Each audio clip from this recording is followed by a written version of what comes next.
para ver. Ahora sí. Listos. Muy buenas noches. Bienvenidos a la Escuela de Formación Bíblica. Hoy con un tema muy bonito, el libro de la sabiduría o la sabiduría de Salomón, como también se le conoce. Hoy tenemos la oportunidad de compartir este tema y esperemos en Dios que a la luz del Espíritu Santo y de la ayuda que Él nos da, podamos descubrir cosas nuevas, que Él se revele para nosotros como un Dios que responde a nuestras plegarias y que es atento a nuestras necesidades. Quisiera invitarles a que hoy oremos con una oración muy especial que es propia de la época que estamos, ¿verdad? En el marco del bicentenario de la independencia de Costa Rica, la conferencia episcopal nos ha compartido esta oración tan bonita que dice así: en el nombre del Padre, del Hijo y del Espíritu Santo. Amén. Padre omnipotente y eterno, te damos gracias por el bicentenario de vida independiente de nuestro querido Costa Rica. Te bendecimos y agradecemos por todas las personas y acontecimientos que, a través de la historia patria, han hecho posible forjar esta nación de democracia, paz, libertad y fraternidad. Tú, que nos has acompañado siempre con tu providencia y amor, te pedimos tu ayuda, luz y fortaleza para conservar y consolidar los valores humanos y cristianos que han formado y forman parte de la identidad de nuestro país. Danos la gracia de tu Hijo Jesucristo para asumir los retos y preocupaciones del momento actual, a fin de que, con actitud solidaria y de unidad nacional, trabajemos de lleno en la búsqueda del bien común, especialmente de los más necesitados, vulnerables y olvidados. Que tu Espíritu Santo nos confirme en la esperanza de un futuro mejor para todos. Haz que nos mantengamos firmes en la fe, que con nuestro testimonio cristiano contribuyamos a la paz, la justicia, el bien y la solidaridad entre todos. La Reina de los Ángeles nos siga acompañando y bendiciendo como Madre fiel y amorosa. Padre, todo te lo pedimos por Jesucristo, tu Hijo, nuestro Señor. Amén. En el nombre del Padre, del Hijo y del Espíritu Santo. Amén. Yo en lo personal quedé muy complacido, me gustó mucho la oración del Bicentenario y bueno, es una oportunidad que tenemos para orar en comunidad y digámoslo, en comunión con la arquidiócesis, bueno, con todo Costa Rica. Muy bien, yo quisiera empezar este tema del libro de la sabiduría recordando que es uno de los 7 libros que fueron escritos en griego inicialmente, y según las pruebas que se tenía, fuera del territorio de Palestina. Recuerden que en los escritos del Mar Muerto se encontraron algunos de estos textos escritos en hebreo dentro del territorio palestino. Entonces, podríamos decir que su origen y bien de más elementos datan o se ubican fuera de Palestina. Sin embargo, su veracidad y su canonicidad nunca ha sido discutido por la Iglesia Católica. Siempre han sido parte de nuestro canon y parte de la estructura de los libros de la Biblia. Ahora bien, ¿cuál es el origen del libro de sabiduría? Primero tenemos que remontarnos a una época histórica. Recordarán ustedes que hablábamos anteriormente con el libro de Judith que había algunos anacronismos o errores históricos, por ejemplo, al decir que Nabucodonosor era el rey de los asirios, no, era el rey de los babilonios. Primero estuvieron los asirios, luego los babilonios, luego los persas, luego los griegos y luego los romanos. Esos son los 5 imperios grandes, poderosos, que dominaron el mundo, en el cual estaba inmerso la tierra de Israel, o el territorio de la tierra prometida por Dios al pueblo de Israel. Ahora bien, este libro está situado en una época histórica antes de Cristo, que podríamos decir se puede datar de los 200 antes de Cristo hasta el 50 antes de Cristo. Recuerdo, y les recuerdo que no hay fechas exactas en estos libros, no hay una fecha de impresión o de edición que nos dé certeza. Recuerde que hablamos de documentos muy antiguos y ha sido una bendición el haberlos podido encontrar y el haberlos podido incorporar. Dios nos bendijo con esa revelación, pero los datos o las fechas históricas decimos está entre el 200 y el 50 antes de Cristo. Ahora bien, en esa época, bueno, vamos a decir eso. En el 500 antes de Cristo, la Grecia antigua alcanza su máximo esplendor. Esa Grecia clásica de hombres sabios, de pensadores ilustres, pero también vamos a decir de ejércitos poderosos que logran dominar a los persas, los logran someter y bueno, se hacen dueños del mundo conocido. El principal soldado griego es un macedonio llamado Alejandro Magno. Este es famosísimo porque conquista a todo el mundo conocido. Todo el mundo conocido realmente no llegó hasta China porque su salud no se lo permitió. Alejandro Magno tenía como maestro, por ejemplo, Aristóteles, con eso les digo todo, ¿verdad? Tenía una formación impresionante, no solo en la guerra, sino en las letras, en las ciencias. Era un hombre conocedor amplísimamente de muchas cosas, era un políglota. Ahora bien, Alejandro fundó en Egipto, al norte de Egipto, en la parte superior, cerca del Mediterráneo, fundó una ciudad que se llamaba o se llama Alejandría, como tributo a sí mismo, sí. Yo sé que ustedes dirán un poco egocéntrico, pero bueno, era un hombre que sabía que era el dueño del mundo, a los 23 años era el general más importante de la historia, había conquistado todo lo que se podía conquistar. Entonces imaginen un chiquillo así es como CR7, digo yo, cuando estaba jovencito, ¿verdad? Que se creía todo el dueño del mundo, ya ahora ha madurado un poquito, pero bueno, este, Alejandro Magno funda la ciudad de Alejandría y en ella manda a fabricar una biblioteca que hasta el día de hoy es la biblioteca más grande que se haya creado. Había en ella, oigan bien, 700,000 tomos o rollos que resumían el conocimiento de todo el mundo conocido. O sea, todos los lugares a los que él invadió, Babilonia, fueron y buscaron sus soldados, toda la sabiduría que había, los hombres sabios se los llevaron a Alejandría y allá acapararon el conocimiento del mundo. O sea, esto era una cosa impresionante, una riqueza histórica, arqueológica, científica, todo lo que usted se puede imaginar estaba en Alejandría, al punto que eh, el Antiguo Testamento, escrito originalmente en hebreo, fue traducido ahí, en la ciudad de Alejandría, por 70 ancianos, bajo aquella que nosotros conocemos como la Septuaginta, donde se incluyeron estos 7 libros del Antiguo Testamento, de los cuales estamos haciendo referencia. La biblioteca más maravillosa que prometía para la humanidad un conocimiento irrecuperable, fue quemada poco tiempo después de la muerte de Alejandro. Cuando Alejandro muere, no tiene heredero, no tiene un hijo que herede el reino, entonces sus generales se pelean entre ellos y se hace una guerra civil que separa el reino, el imperio, y terminan quemando la biblioteca de Alejandría. Eso es una conmoción que para el mundo significó la pérdida de conocimiento de miles de años, conocimientos antiquísimos, históricos, tradiciones, les digo, ciencias, literaturas, costumbres de pueblos que incluso se habían extinguido, pero habían logrado recopilar en tomos su información. ¿Cuál fue la sorpresa? Bueno, quemaron Alejandría y con ella se perdió una riqueza enorme. Bueno, en ese lugar al que estamos haciendo referencia es a donde pertenecía una comunidad judía. Estaba compuesta por griegos, pertenecían al imperio, pero su sangre era judía, o sea, eran judíos que habían nacido y habían crecido en un territorio griego, ni siquiera en territorio judío. Estos se les llama sefarditas o los que salieron, los que estuvieron en la diáspora o la huida, que es como se les llama. Estos judíos son muy celosos de su fe, quieren seguir siendo judíos, quieren seguir obedientes a Dios, pero están inmersos en un mundo totalmente diferente.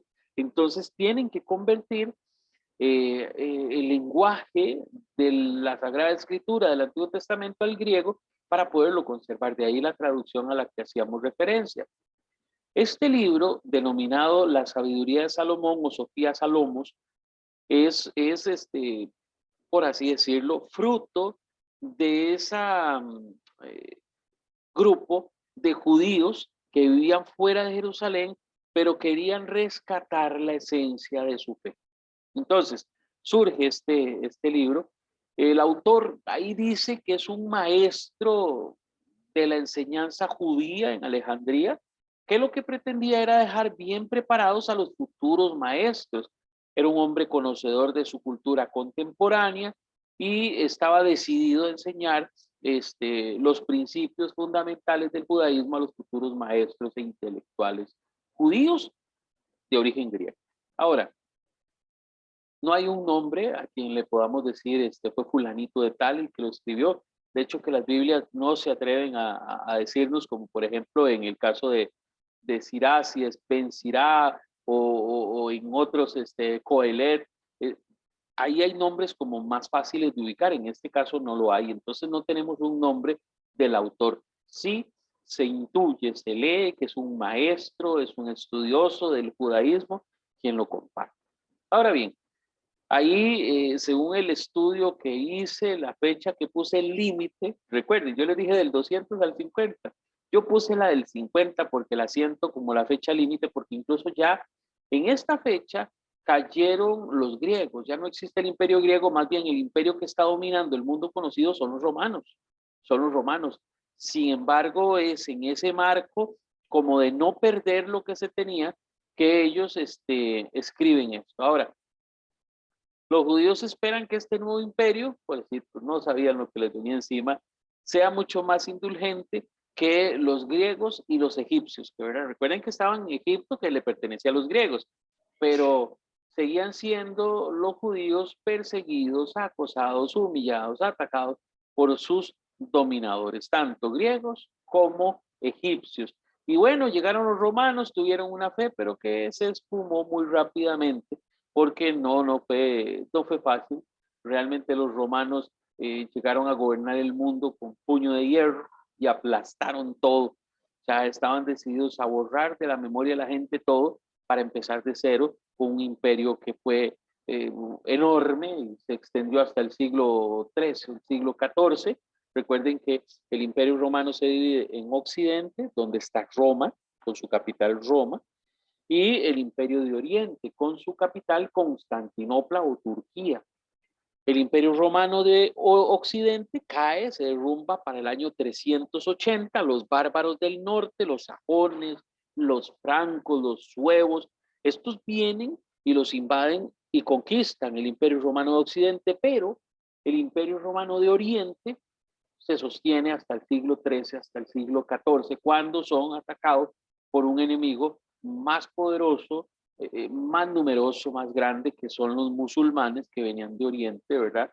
El Imperio Otomano, que es como se le va a conocer. Ahora, viéndolo de esta manera, estamos viendo a judíos que viven en un contexto de dominación griega, en un país como Egipto, donde no son queridos, y pretenden guardar las costumbres, no quieren que sus hijos empiecen a practicar adoración a dioses falsos, no quieren que sus hijos adoren a los dioses griegos, no quieren que adoren a Zeus, no quieren que adoren a Afrodita, no, ni mucho menos a los dioses romanos, que son los que vienen, porque viene Júpiter, viene Venus, y entonces claro, toda la constelación de dioses no es querida por los judíos porque ellos esperan que la gente siga siendo fiel a Dios.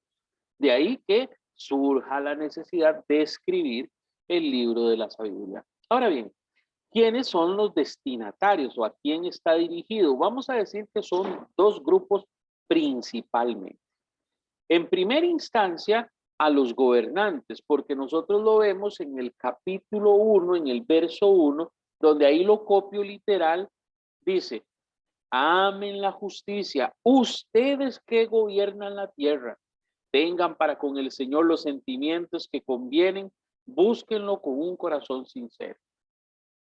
Ese es el primer verso del libro. Dice a quién está dirigido, a los gobernantes, a los líderes, a los que están al frente. Y en el capítulo 6, en los versos 1 y 2, viene una referencia a los reyes. Es diferente gobernante que rey. Oh reyes, escuchen y entiendan. Déjense instruir, ustedes que gobiernan las lejanas tierras, pongan atención. Ustedes que mandan a multitudes, que están tan orgullosos de sus numerosos pueblos.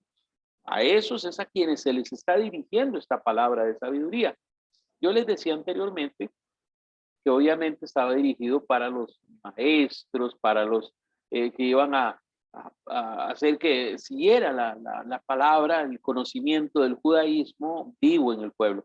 Obviamente se dirige, yo diría, permítame utilizar esta palabra sin que se me ofendan los autores, un fin un poco utópico de que los reyes le fuercen a prestar atención. Yo no me imagino a un cónsul romano, no me imagino, por ejemplo, a un faraón de Egipto viendo esto, ni mucho menos. Voy a decir que hay un emperador romano que sí leyó esto y que sí le dio importancia, y fue Constantino el Grande, que en el Imperio Romano de Oriente, perdón, en Constantinopla, él entendió esto y declaró en el 313 un edicto que se llamó el Edicto de Milán, donde se decretaba la libertad religiosa y los cristianos dejaron de ser perseguidos en el Imperio Romano de Oriente. Por eso duró tanto el cristianismo, gracias a ese esfuerzo que hizo Constantino. En Occidente fuimos conquistados por los nórdicos y todos estos, sin embargo se mantuvo el cristianismo, pero vamos a decir que lo poderoso, lo fuerte fue en Oriente, ¿verdad? Ahora, seamos claros, el mensaje es para los gobernantes, pero para todo el pueblo que lo lee, los judíos de origen griego que viven fuera de Palestina están leyendo el libro de la sabiduría y se están instruyendo. Ahora bien, hasta aquí yo creo que decimos, bueno, está claro el libro, está claro el autor, está clara la intención, y vamos a ver un poquito la estructura. Eso siempre me gusta a mí verlo. He decidido incluso cambiar la filmina de estilo y me vine a un estilo más monocromático, hay un poquillo de rayas y líneas, porque el libro se divide en 4 partes. La primera parte, el exordio, qué palabrilla me encontré, ¿vieron qué bonita? ¿Qué significa eso? Bueno, significa la introducción o el inicio que se utiliza para llamar la atención del lector. Entonces, el exordio, ustedes pueden decir, a ver, doña Roxana, que tiene alumnos, les dice, a ver, hágame el exordio de la redacción, y todos los chicos así. Bueno, la introducción, la motivación, ese párrafo inicial que siempre debe ser con el que se empieza fuerte, el que es el más bonito, el que es atrayente, el que deja a la gente conectada, ¿verdad? De los versos del 1 al 15 del capítulo 1. Es más, si usted tiene a su mano la Biblia, yo le invito a que la abra y encuentre ahí el libro de la sabiduría. Recuerden, si es una Biblia latinoamericana, Anticos de los Salmos, vamos a encontrar esos 7 libros que estamos haciendo referencia. Entonces, la semana pasada vimos a Judith, tenemos a Baruch por aquí, tenemos a Tobías y tenemos, después de Baruch, permítame que me brinque aquí, el libro de la sabiduría. En la Biblia puede ser que tengamos algún tipo de encabezado o de rótulo. Les muestro el de la mía. Son estas letritas aquí arriba, ven, que aparecen un poquito más grandes. Pues perdón, es que no tengo luz ahí donde está la cámara está en oscurito. Y dice buscar la sabiduría como título de esa sección. Del capítulo 1, verso 16 hasta el capítulo 5, verso 23, viene lo que es la sabiduría y el discurso humano. O sea, viene la parte, yo diría, que nos habla de la sabiduría como tal, dónde radica, dónde está, de dónde proviene y cuál es el efecto de la sabiduría. Hago una observación, no se me asusten, no se me escandalicen. En el capítulo número 5 encontramos un poema que se llama El juicio de los impíos. Bueno, es un poco fuerte, es impactante porque denuncia la maldad, denuncia la corrupción, la apostasía en la que algunos de estos judíos griegos habían caído, ¿verdad? Adorando falsos dioses. Y bueno, deja claro esa división. A partir del capítulo número 6, vamos a encontrar un nuevo título. Vamos a ver, en el caso mío, aquí está el titulito, y dice, por ejemplo, no hay sabiduría sin religión verdadera. Esto, bueno, es bellísimo, y cuando algunas personas dicen que Es Dios el que salva, no la religión. Híjole, a mí me dan ganas de mandarlos a leer el capítulo 6 de Sabiduría, porque no hay una relación plena con Dios si no se parte, esa relación no se funda en un acto religioso, en una práctica litúrgica, vamos a decirlo de alguna forma. O sea, la forma en la que nosotros nos referimos a Dios, por ejemplo, ustedes han visto que yo uso oraciones para empezar y para terminar con cierta estructura litúrgica o en este caso de la conferencia episcopal. Recuerden que la religión es la forma en la que nos acercamos a Dios, en la que nos ligamos. De hecho, que religión proviene de religare, que es como estar amarrado, como estar ligado, como estar con una gran liga elástica pegados a Dios. Entonces, esta parte, no hay sabiduría sin religión verdadera. ¿Qué quiere decir eso? Que el culto justo, el culto que sea Dios verdadero, nos conduce a la verdadera sabiduría, que es al encontrarnos con Dios, a encontrarnos con su revelación. Y después, a partir del capítulo 10 y hasta el 19, viene la última sección. En mi Biblia también aparece otra denotación en un título, que en este caso se denomina el papel de la sabiduría a lo largo de los siglos. Esta es una sección en la que se va a mezclar, y ahorita lo vamos a ver en unos textos que vamos a leer, la historia del pueblo de Israel y la manifestación de la sabiduría de Dios mediante los eventos y acontecimientos que se dieron en relación al pueblo de Israel y su salida de Egipto. Entonces es como detenerse y decirle a los judíos, no se les olvide, no sé, un pueblo, ¿cómo dice? Un pueblo con una memoria corta está condenado a cometer los mismos errores. Bueno, pues más o menos está diciendo la sabiduría, no se nos olviden los errores del pasado, no se nos olvide la ayuda que Dios nos dio en el pasado, porque esto es lo que nos va a permitir alcanzar la salvación en el futuro. Es una forma sabia de pensar. Y esta se va a extender desde el capítulo 10 hasta el capítulo 19. Ahí se va a mezclar un poquito de historia. Ahora, yo he querido en este caso, porque este libro es muy particular, debo decirlo, detenerme para ver su género literario, porque habíamos hablado antes de los géneros literarios, este es sapiencial, si lo vemos en un amplio espectro, porque es de sabiduría, sapiencial. Pero vamos a echarle una mirada en los subgéneros literarios, y ahí es donde yo digo, agarramos la lupa para mirar más de cerca este género. Bueno, primero que nada, es un estilo de judaísmo alejandrino. Todo lo que se dio en esa cultura no era helénico ni jónico, era alejandrino. Y entonces usted conocerá los versos alejandrinos, se conocerá la arquitectura alejandrina, etc. Entonces, vamos a decir que va a quedar marcado. Hay un género, pero hay un subgénero literario que se denomina el Midrash, que es como una especie de canción judía, que aquí se mezcla con la retórica griega. Vamos a ser claros, la retórica es, bueno, tal vez las señoras recordarán que un día en su vida, tal vez están casadas con ese hombre, conocieron a un hombre con muy buena labia, ese que conquistaba con las palabras. Yo recuerdo que mi prima tenía un novio muy feo, pobrecito, el hombre sí era feo, oiga, pero así, llegó tarde a la repartición de la belleza, el confisgado. Pero de nosotros como primillos, estábamos con 15 años, le dije, ¿usted qué le ve? Y le preguntamos, ay, es que él es tan lindo, es que él es tan especial. Y yo, pues que nunca lo ha visto, este hombre es horroroso, y era la cara, se vestía bonitillo, chiquillo, pero no, te fijo, la gracia no le había quedado por ningún lado. Cuando ella decía todo esto, es que el hombre tenía muy buen verbo, viera qué retórica se manejaba, qué forma, qué discursiva tenía. Hablando, el hombre endulzaba a mi primilla, todas las chicas por detrás de eso, andaban algunas detrás de él. Entonces uno se quedaba como diciendo, ¿qué tiene? ¿Qué secreto tiene? Entonces ese era el secreto, tenía una muy buena retórica. Entonces podríamos decir que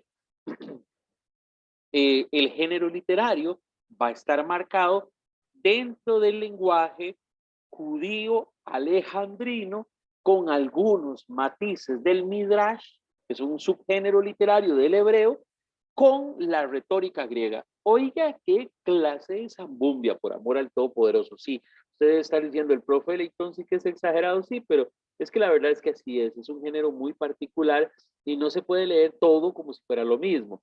Tampoco les voy a decir que el verso 1 se lee de tal forma, el 2 no. Estamos conscientes que como parte del gran género sapiencial, nos va a enseñar, nos va a enseñar, nos va a instruir, nos va a mostrar el camino a la sabiduría, nos va a mostrar el camino hacia Dios en la sabiduría.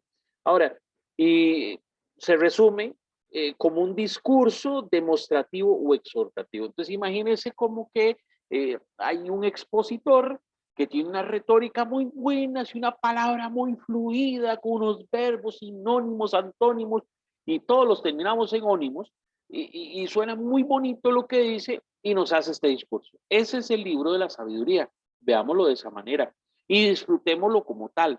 Conscientes, recordemos que estaba dirigido utópicamente a los reyes y los gobernantes, pero que todo el pueblo de Dios también tenía el derecho, la oportunidad, y por qué no, permítanme decirlo así, la obligación de estudiarlo y profundizarlo. Por eso nosotros lo tenemos en nuestra Biblia, no está de adorno, no es así solo un elemento decorativo.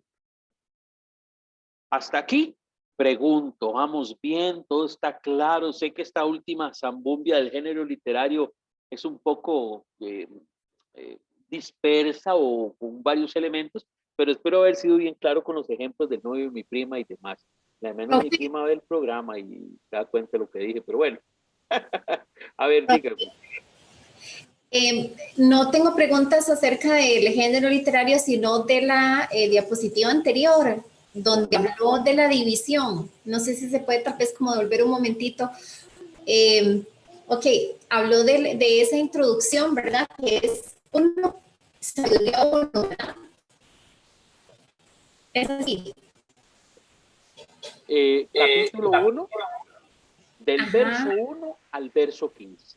Ajá. Y la otra parte es... del verso 16 del capítulo 1 hasta Ajá. el capítulo 5, 23. 5, verso Ah, 23. ok. Eso fue lo que ahí me confundí.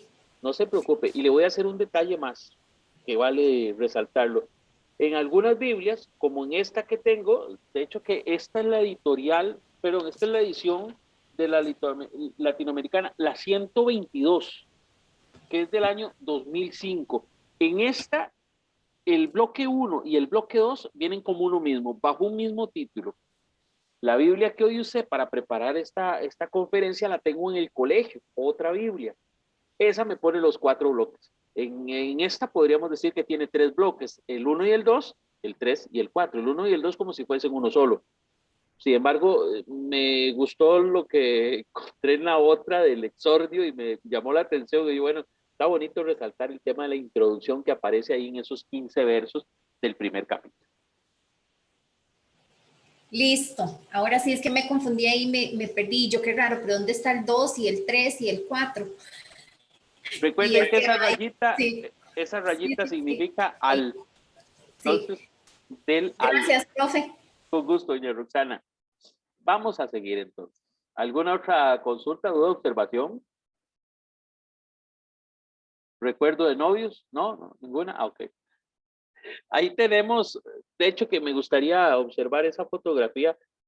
Bueno, eso es lo que queda de Alejandría, ¿verdad? Los que han ido ahí recordarán que al entrar en esas lindas aguas están esos monumentos arqueológicos que eran fortalezas.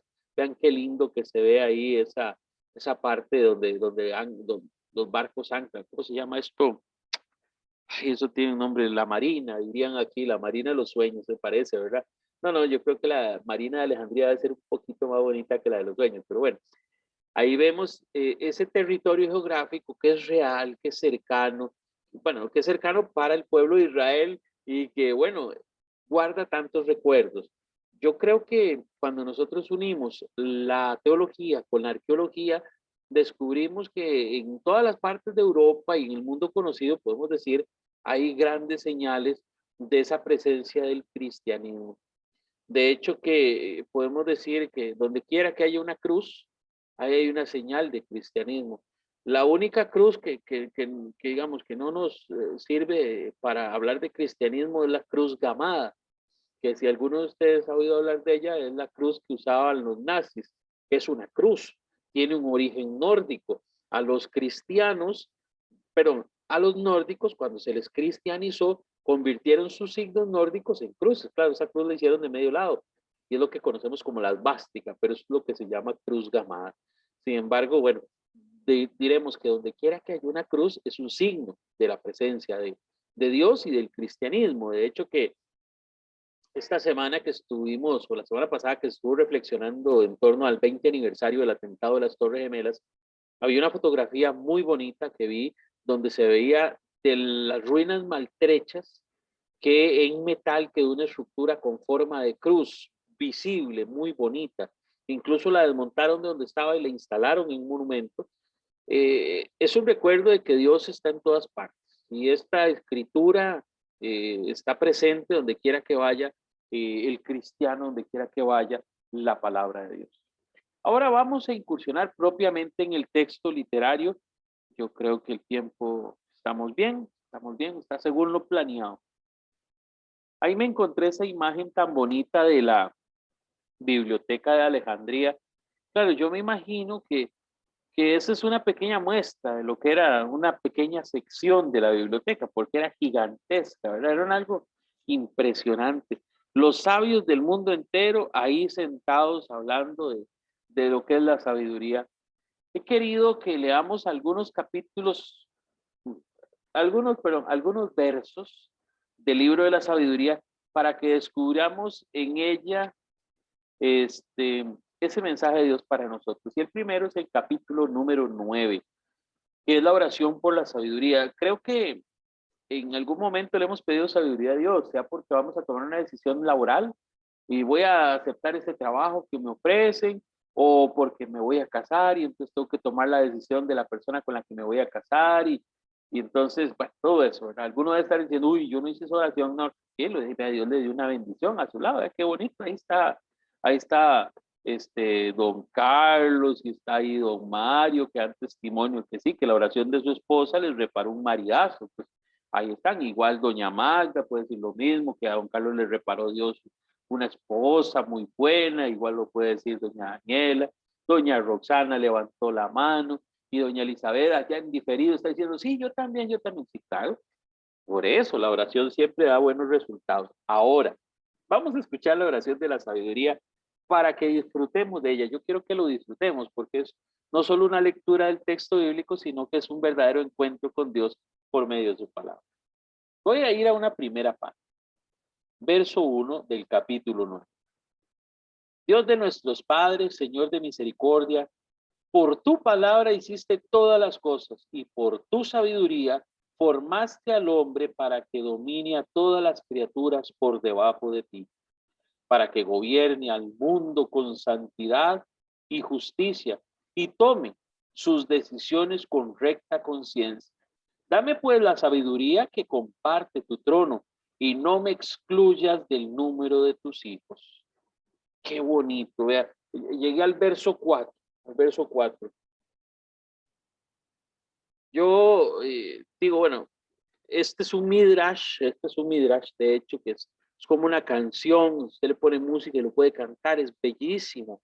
Es una oda para los que les gusta más esa palabra, como más artística, pero también manifiesta el reconocimiento del autor a Dios que es proveedor, al Dios que lo da todo, que da vida, que da la sabiduría, que nos permite tener la condición que tenemos.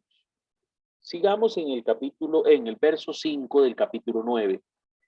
Mírame, soy tu sirviente, el hijo de tu esclava, un hombre débil cuya vida es breve, demasiado limitado para comprender la justicia y las leyes. Ni siquiera el más perfecto de los hombres será algo sin la sabiduría que viene de ti. En otras palabras, ni Pitágoras, ni Sócrates, ni Aristóteles, ni Anaximandro, ni todos esos señores tan sabios y entendidos, no son nada sin la sabiduría de lo alto. Si no tenemos esa revelación o esa asistencia divina, toda esa sabiduría se convierte en vano conocimiento. Por eso hemos visto que muchos inventos científicos que ayudan a los seres humanos, por ejemplo, la radiación, que ayudó a que se desarrollaran los rayos X, que es parte del tratamiento contra el cáncer.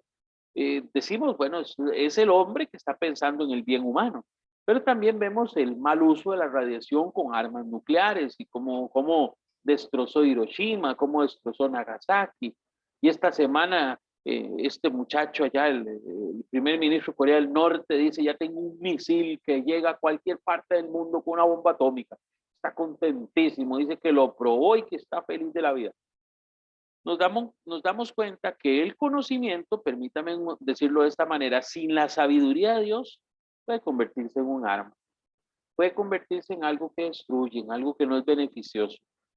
Reflexionar acerca de la sabiduría no es solo reflexionar acerca de lo que Dios nos pueda iluminar, sino de lo que nosotros podemos hacer, incluso con lo que Dios nos ha dado en conocimiento, en razón, en dominio de nosotros mismos. Continúo. Me elegiste como rey de tu pueblo, como juez para tus hijas y tus hijos. Me has dicho que te construya un templo en la montaña santa, un altar en la ciudad donde habitas, a semejanza de esa tienda celestial que habías preparado para ti desde el principio. Junto a ti, esta sabiduría que conoce todas tus obras, que estaba contigo cuando hacías el mundo, que sabe lo que le agrada y está de acuerdo con tus mandamientos. La sabiduría, incluso estaba contigo al inicio del mundo. Sabiduría está escrito con mayúscula en el verso número 9. Está refiriéndose a Dios manifiesto en la sabiduría, a la presencia de Dios en la sabiduría. Si usted quiere traducirlo, Espíritu Santo, también. O sea, revelación, manifestación de Dios, se podría decir perfectamente. Verso 10. Haz que descienda desde el cielo donde todo es santo, envíala desde tu trono glorioso para que esté a mi lado en mis trabajos y sepa lo que te gusta, porque ella todo lo conoce y lo comprende. Ella me guía con prudencia en todo lo que haga y su majestad me protegerá. Vamos a llegar hasta el verso 11. Bueno, esta es la oración por la sabiduría. Yo hoy lo estaba leyendo, porque sí, esta semana ha sido muy intensa, entonces hasta hoy pude preparar el tema en la mañana cuando estaba en el colegio. Y yo decía, bueno, si yo todos los días hiciera esa oración, ¿cambiaría mi vida en algo? Y entonces, lo primero que hice fue imprimir esa página y pegarla ya en mi oficina para que esté ahí a la vista, porque definitivamente la oración por la sabiduría es una invocación a la presencia de Dios en nuestra vida. Sé que muchos de nosotros estamos en ocasiones indecisos de qué hacer. Hay situaciones personales, familiares, laborales, de todo tipo, que nos hacen dudar de lo que estamos haciendo, cómo lo estamos haciendo, o nos ponen en tela de duda con respecto a algo. Yo les invito que como a manera de práctica, esta semana, todos los días, leamos el capítulo 9 del libro de sabiduría, donde está la oración por la sabiduría, y dejemos que sea Dios.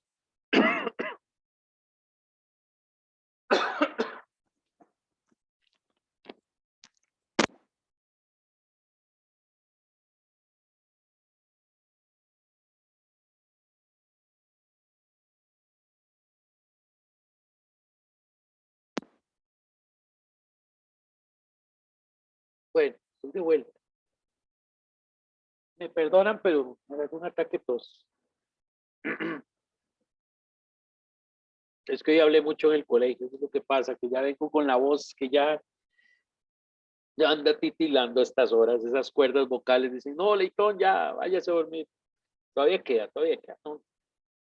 Entonces diría yo, si nosotros en esta semana, todos los días, leemos el capítulo 9 del libro de sabiduría, pongámonos como propósito descubrir el efecto que ella causa en nosotros de aquí a hoy en 8 días en el curso de Biblia. De hoy en 8 pensemos, ¿hay algo que yo quiera decir de cómo significó para mí un cambio en mi estilo de vida, en mi ser, la práctica de la lectura del capítulo 8 del libro de sabiduría? Porque puede ser que estemos ante una revelación de Dios, ante una manifestación hermosa de nuestro Señor por medio de las Escrituras. Qué ánimo a leerlo. Vamos a ir al capítulo 10, ahora en los versos del 15 al 21. Y, profe, ¿por qué escogió ese? Bueno, porque es donde se vincula la sabiduría con los acontecimientos del pasado del pueblo de Israel. Recuerden que yo les estaba diciendo que el autor pretendía que no se olvidara fuera de Palestina y menos en territorio griego quiénes eran. Y la forma de recordar, bueno, vamos a decir que era territorio griego, pero Alejandría estaba al norte de Egipto, es parte de Egipto, Alejandría, de hecho. Entonces imaginen este texto leído en ese contexto. La sabiduría arrancó al pueblo santo a la raza irreprochable de las manos de la nación opresora. Entró en el alma de un servidor del Señor para hacer frente a reyes temibles por medio de señales y prodigios. Le dio al pueblo santo el pago por sus penas. Los guió por un camino asombroso. Los cubría con su sombra durante el día y los alumbraba como un astro durante la noche. Está hablándonos del éxodo, ¿verdad? Y la salida del pueblo de Israel del territorio de Egipto. Los hizo pasar el mar rojo, atravesaron las inmensas aguas. Ella se tragó a sus enemigos para luego echar a sus cuerpos a lo más profundo del mar. De este modo los justos despojaron a los impíos, cantaron himnos a tu santo nombre, oh Señor. Con un solo corazón te dieron gracias porque tú los habías librado. Porque el Señor abre la boca de los mudos y hace hablar a los pequeñines. Qué bonita palabra, ¿verdad? Es un recuerdo, yo diría que es como volver la cinta atrás y decir, ¿se acuerdan que un día estuvimos aquí en Egipto como esclavos? Ahorita estamos como migrantes, como expulsados de nuestra tierra, pero de aquí salimos victoriosos porque hubo un Dios que nos sacó victoriosos. Y creo que ese es el gesto más hermoso de ese pasaje. Y vamos a ir al último de los capítulos del libro de la sabiduría, que es el 19, en los versos del 18 al 22. Ay, este es interesante. La conclusión dice: fue como si los diferentes elementos del mundo intercambiaran sus propiedades, igual como en la cítara, la alternancia de los sonidos cambia el ritmo, conservando, sin embargo, cada nota su propia tonalidad. Y si se examinan los hechos, eso fue justamente lo que pasó. Lo que vive en la tierra se adaptó al agua, lo que está hecho para el agua se volvió terrestre. El fuego ardía más fuerte al contacto con el agua y ésta se olvidó de apagarlo. Las llamas no quemaban a los frágiles insectos que las atravesaban, ni hacían que se derritiera el maná, ese alimento divino que debió licuarse como la escarcha en un instante. ¿De cuántas maneras, Señor, has exaltado y glorificado a tu pueblo? Nunca lo has olvidado, sino que lo has asistido y siempre y en todas partes. Es el final. Vamos a decir que en esta sección termina recordándonos el castigo de Egipto y de Sodoma, los pone en un mismo nivel, la maldición del Mar Rojo, por así decirlo, reitera los pasajes anteriores, pero es porque lo que pretende es animar al pueblo a creer en ese Dios de prodigios. Yo creo que hoy en día nosotros estamos, yo digo, a ratos un poco incrédulos con los prodigios divinos. Si por alguna razón sabemos que alguien se curó, dudamos, ¿será cierto? ¿Será que? Porque tenemos muchas dudas hoy en día. Claro, hay que ser claros, hay mucha gente que es medio mentirosilla, digámoslo así. Yo no voy a decir que algunos son farsantes, que, no, Pero hay gente que es medio mentirosilla en esas cosas de las sanidades y demás, entonces uno desarrolla como cierta suspicacia o perspicacia más bien con respecto a eso. Sin embargo, creo yo que mantener nuestros ojos abiertos, reconociendo la obra de la sabiduría de Dios en nosotros en primera instancia, es el camino para alcanzar la salvación. Porque es el camino, no es propiamente la salvación ahí, es el camino para reconocer cómo o por dónde debemos ir para encontrarnos con la salvación. Pregunto, ¿hasta aquí alguna duda, alguna consulta?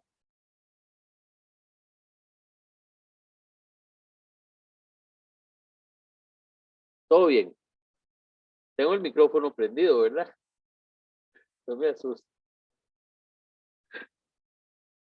Sí, profe, todo bien. Gracias, gracias, doña Roxana, me sacó, ya estaba yo. Hoy hace rato lo apagué cuando me dio el ataque tos. Muy bien. Hoy tengo una oración de cierre diferente.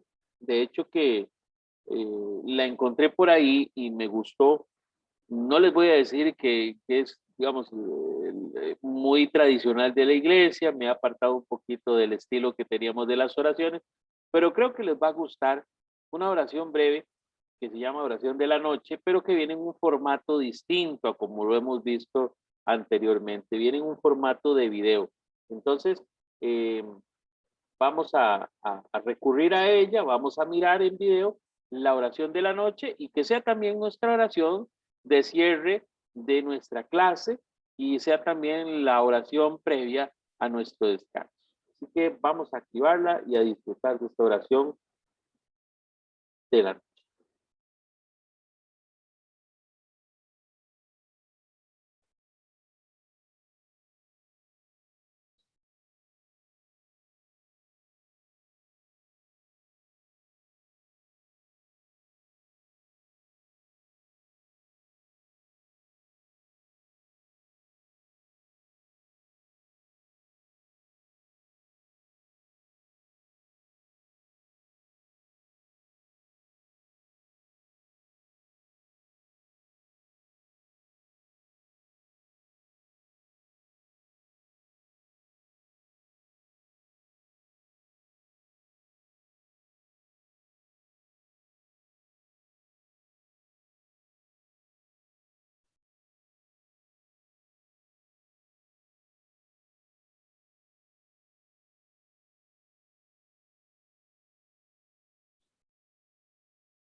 En el nombre del Padre, del Hijo y del Espíritu Santo.